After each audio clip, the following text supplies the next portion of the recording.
안녕하십니까. 이번에 챗 GPT 자기소개서를 쓰게 된 김영재라고 합니다. 이 책을 쓰게 된 동기에 대해서 말씀을 드리고자 합니다. 2023년도 3월에 이 챗 GPT가 사회적으로 엄청난 인기를 끌기 시작하면서 정부에서 대학교에 공문을 하나 보내더라고요.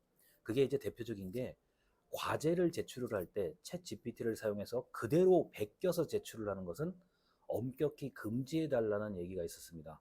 그래서 처음에 그 공문을 보고 이게 무슨 말인가 싶어가지고 학생들한테 물어봤는데 챗 GPT라는 거를 모르는 학생들도 있고 이미 그거를 활용해서 과제를 작성하는 사람들도 있더라고요. 그래서 특히나 창작, 뭐 어문 계열이라든가 인문 계열 같은 경우는 단어 몇 개만 넣으면 시나리오가 구성될 정도로 챗 GPT의 어떤 그 위력을 실감하게 되면서 이걸 만약에 자소서에다가 응용을 하게 되면 어떤 일이 벌어질까에 대해서 궁금해했었고, 특히나 이 자기소개서 그리고 면접에 그 아주 전문성이 높으신 윤영돈 소장님과 함께 이 문제를 고민을 하게 됐습니다.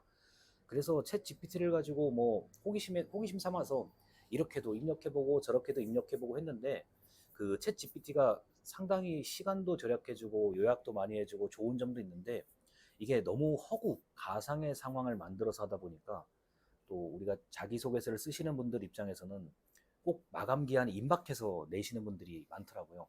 그래서 그걸 내용을 확인을 안 하고, 즉 퇴고를 하지 않고 그냥 한번 챗 GPT에다 입력한 내용을 가지고 제출을 하면 거의 백전백패 한다고 보시면 되겠습니다. 왜냐하면 내가 겪어보지 않은 얘기를 허구에 가상의 상황을 만들어서 말을 해주다 보니까 문장을 만들어주다 보니까 아무래도 그게 면접 과정에서 걸러질 확률도 있고, 만약에 면접관이 지원자에게 물어봤을 때 이거는 내용이 좀 이상하다라고 하면 이게 돌이킬 수 없는 일이 벌어지더라고요.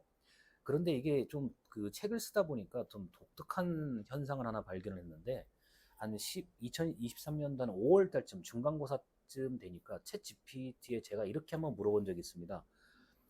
자, 만약에 과제를 제출을 할 때 챗 GPT를 이용해서 쓰게 된다면 어떻게 하겠냐라고 물어봤는데 3월 달에는 분명히 이런 답변이 있었습니다. 이게 절대 안 된다.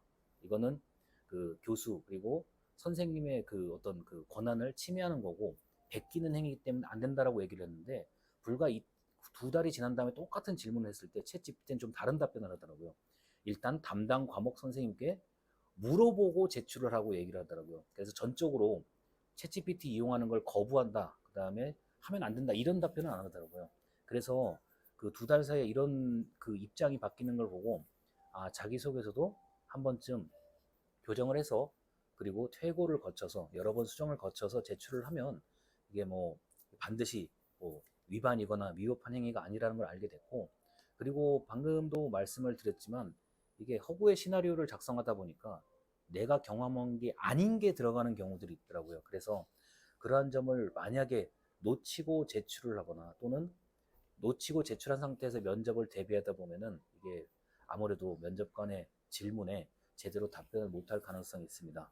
자, 그래서 이런저런 고민을 몇 개월 정도 한 끝에 또 우리 윤영돈 소장님과 함께 챗 GPT로 자소서도 작성하고 그걸 통해서 면접을 어떻게 하면 잘 볼 수 있을지에 대해서 논의한 결과 이번에 이 책을 집필하게 되었습니다.